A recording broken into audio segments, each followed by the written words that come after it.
बातमीपत्रात आपलं पुन्हा एकदा स्वागत। दरम्यान धरण आणि पाणलोट क्षेत्रासह जिल्ह्यात सर्वत्र पावसानं थैमान घातल्याची परिस्थिती निर्माण झाली आहे। त्यामुळे अनेक गावातील कुटुंब स्थलांतर करतायत।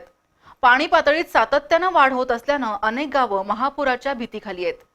अनेक घरं आणि शेतांमध्ये पाणी घुसल्यानं संसार उपयोगी साहित्याबरोबरच शेत पिकाचंही लाखो रुपयांचं नुकसान झालंय।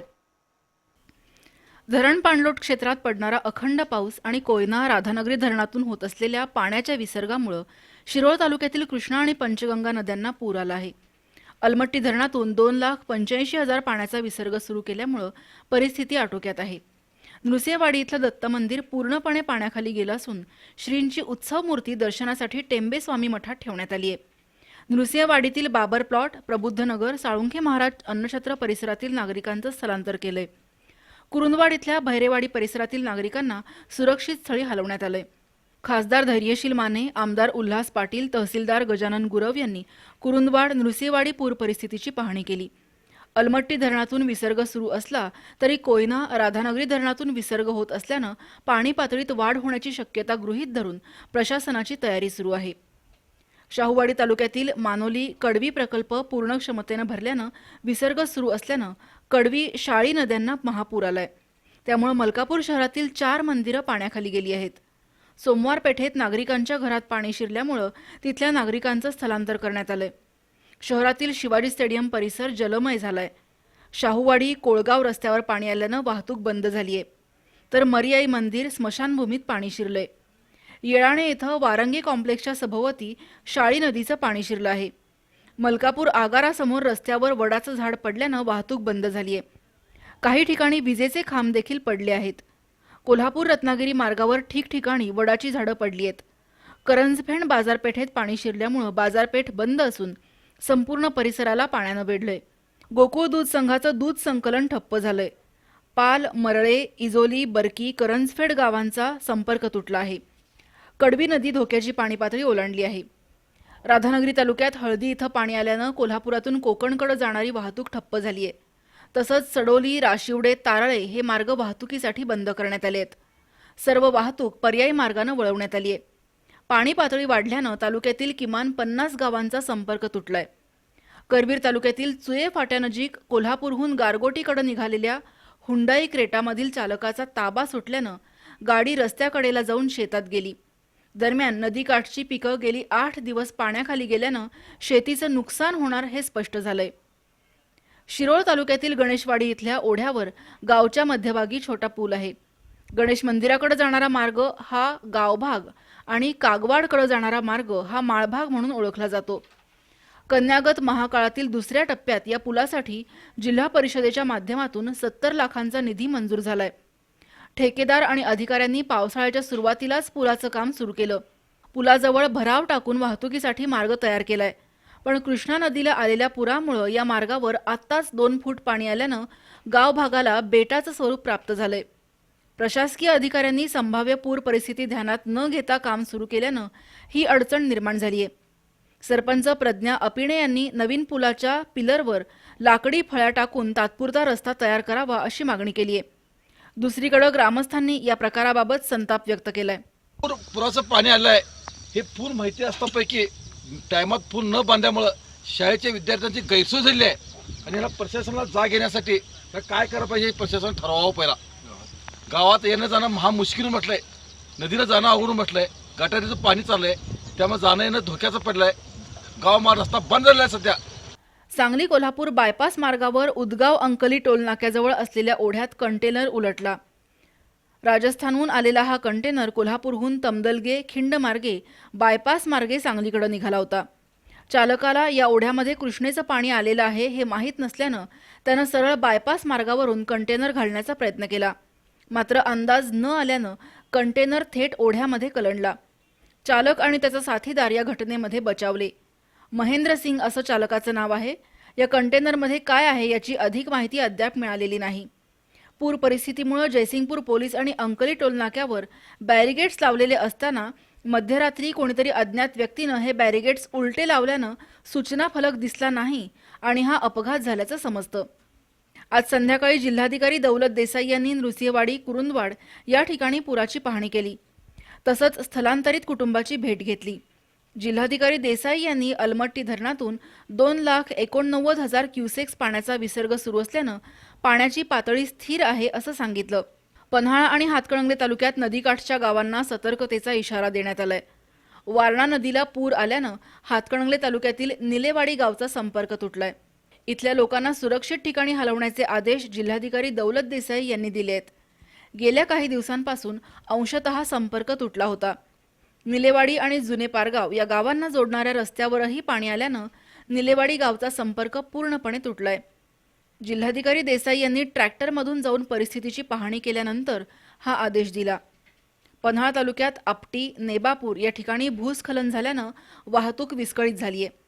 तसंच पन्हाळ्याला जोडणारा प्रमुख मार्गाला भेगा पडल्यानं प्रशासन एकूण परिस्थितीचा आढावा घेतोय।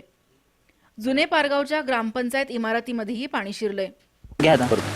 काल रात्री 8 वाजता पडद्यातून असं लहान भेगा पडल्या आणि त्यानंतर पावसाचा जोर कायम राहिल्यामुळं आता त्या वाढत आहेत आणि घराला तडे गेलेले आहेत। एक भिंत पडलेली आहे आणि हे जे तलाठी, गाव कामगार तलाठी आणि सरपंच, पोलीस पाटील, ग्रामसेवक यांनी येऊन पंचनामा करून गेलेले। दरम्यान मसाई पठाराला जाणारा जेऊर म्हाळुंगे मार्ग खचल्यानं वर्षा पर्यटनासाठी मसाई पठारावर जाणाऱ्या पर्यटकांचा हिरमोड झालाय। बुधवार पेठेपासून पन्हाळ्याला जाणाऱ्या प्रमुख मार्गावर रस्त्याला भेगा पडल्यानं हा मार्ग देखील खचण्याची शक्यता आहे। दरम्यान अशा प्रसंगी सावध राहण्याचे आवाहन जिल्हा आणि तालुका प्रशासनानं केलं असलं तरी पन्हाळा तहसील कार्यालयाचा दूरध्वनी क्रमांक सध्या बंद आहे। तर आपत्ती व्यवस्थापन विभाग पाहणारे नीलकंठ पाटील यांचाही मोबाईल स्विच ऑफ आहे। त्यामुळे नागरिकांनी अचानक उद्भवलेल्या प्रसंगी कुठं संपर्क करायचा असा प्रश्न निर्माण झालाय। रात्रीपासून पन्हाळा रस्ता बुधवार पेठपासून बंद करण्यात आलाय। करवीर तालुक्यातील भोगावती नदीच्या पाणी पातळीत दिवसेंदिवस वाढ होत असून दोनवडे गावाकडील बाजूच्या रस्त्यावर पाणी आलंय। मात्र त्यातूनच धोकादायक रीतीनं वाहतूक मोठ्या प्रमाणात सुरू होती। पुराचं पाणी पाहायला येणाऱ्यांची संख्या मोठी होती। खबरदारीचा उपाय म्हणून बालिंगा गावच्या हद्दीकडे प्रशासनाकडून बॅरिकेड लावून वाहतूक बंद केली होती। मात्र काही जणांनी बॅरिकेड बाजूला करून वाहतूक स्वतःच सुरू केली। काही हुल्लडबाजांमुळे सर्वांनाच त्रास सहन करावा लागतो। हुल्लडबाजी विरोधात तीव्र भावना व्यक्त झाल्या। आणि ते महिलांच्या आणि तसेच पुरुषांची खूप गर्दी झालेली आहे। पण तिथे लहान मुलं हुल्लडबाजी करतात, पाणी उडवणे, तसेच महिलांच्यावरती पाणी उडवणे हे प्रकार इथे झालेले आहेत। तसेच पोलिसांची गर्दी आहे पण पोलिसांची कोणच ऐकत नाहीये। दरम्यान दुपारी तहसीलदार सचिन गिरी यांनी पुराची पाहणी करून वाहतूक बंद करण्यास सांगितलं होतं। हातकणंगले तालुक्यातील शिरोली इथल्या कोरगावकर पेट्रोल पंप ते तावडे हॉटेलकडे आणि तावडे हॉटेल पंचगंगा नदी ते शिरोलीकडे जाणाऱ्या सेवा रस्त्यावर दोन्ही बाजूला पुराचं पाणी आलंय। त्यामुळे कोरगावकर पेट्रोल पंपाजवळ बॅरिकेड लावून रस्ता बंद करण्यात आलाय। या ठिकाणी रुग्णवाहिका आणि आपत्ती व्यवस्थापन यंत्रणा तैनात करण्यात आली आहे। कोल्हापूरकडे जाणारी वाहनं नागाव फाटामार्गे राष्ट्रीय महामार्गावर वळवण्यात आली आहेत। शिये बावडा रस्ता बंद असल्यानं या मार्गावर वाहनांची कोंडी होतीये। पंचगंगा नदीवरील जुन्या लोखंडी पुलावरून पुराचं पाणी पाहण्यासाठी नागरिकांची गर्दी होतीये। अनुचित घटना घडू नये यासाठी पोलीस प्रशासन आणि जय हिंद रोड बिल्डर्सचे कर्मचारी तैनात आहेत। दरम्यान पंचगंगा नदीलगत असणाऱ्या पीर वालेसाहेब दर्ग्यात पुराचं पाणी आल्यानं इथं राहणाऱ्या कुटुंबांना स्थलांतरित करण्यात आलंय। भुदरगड तालुक्यातील फये इथं वन विभागाच्या वतीनं लाखो रुपये खर्चून बांधण्यात आलेलं वनतळं फुटल्यामुळं 7 शेतकऱ्यांचं सुमारे 40 एकरातील भात आणि नाचणी पीक वाहून गेल्यानं नुकसान झालंय। शनिवारी दुपारच्या सुमारास ही घटना घडली। 10 वर्षांपूर्वी वन विभागानं हे तळे वन्य प्राण्यांना पिण्यासाठी पाणी मिळावं यासाठी बांधलं होतं। तळं पूर्ण क्षमतेनं भरल्यानंतर सांडव्यातून पाणी बाहेर काढण्यासाठी मार्ग नसल्यानं तळं फुटल्याचं बोललं जातंय। यावेळी शेतात काम करत असलेले शेतकरी प्रसंगावधान राखून तिथून निघून गेल्यानं जीवितहानी झाली नाही, पण शेतीचं मात्र मोठ्या प्रमाणात नुकसान झालंय। पाटगाव मध्यम प्रकल्पाच्या पाणलोट क्षेत्रात गेल्या आठवडाभर मुसळधार पाऊस पडत असून मौनी सागर जलाशयाच्या पाण्याची पातळी सातत्यानं वाढतीये। जलाशयात 93% पाणीसाठा झालाय। त्यामुळे 300 क्युसेक्स पाणी विसर्ग वीज निर्मितीसाठी सोडण्यात आलाय। परिणामी वेदगंगा नदीच्या पाणी पातळीत वाढ झाल्यानं तालुक्यातील 5 बंधारे पाण्याखाली गेले आहेत। त्यामुळे काही अंशी वाहतूक विस्कळीत झाली आहे। इचलकरंजी इथं पंचगंगा नदीच्या महापुराच्या पाण्यानं आज 71 फुटांची धोका पातळी गाठली. खबरदारीचा उपाय म्हणून इचलकरंजी शिरदवाड आणि इचलकरंजी टाकवडे हे 2 प्रमुख मार्ग आज बंद करण्यात आले. नागरी वस्तीत मोठ्या प्रमाणात महापुराचं पाणी आलं असून बागवानपट्टी, मुजावरपट्टी, शेळकेमळा या परिसरातील 80 पेक्षा अधिक कुटुंबांनी सुरक्षित स्थळी स्थलांतर केलं. आज पावसाचा जोर कायम राहिला असून महापुराचा धोका वाढतच चाललाय. नदी वेश नाक्यापर्यंत पंचगंगा नदीच्या महापुराचं पाणी आलं आहे. पूरबाधित क्षेत्रातील नागरिकांनी स्थलांतर सुरू ठेवलं असून आतापर्यंत 80 कुटुंबांनी सुरक्षित ठिकाणी आसरा घेतलाय. आज सुट्टीचा दिवस असल्यानं महापूर पाहण्यासाठी नदीकाठ परिसरात मोठी गर्दी झाली होती.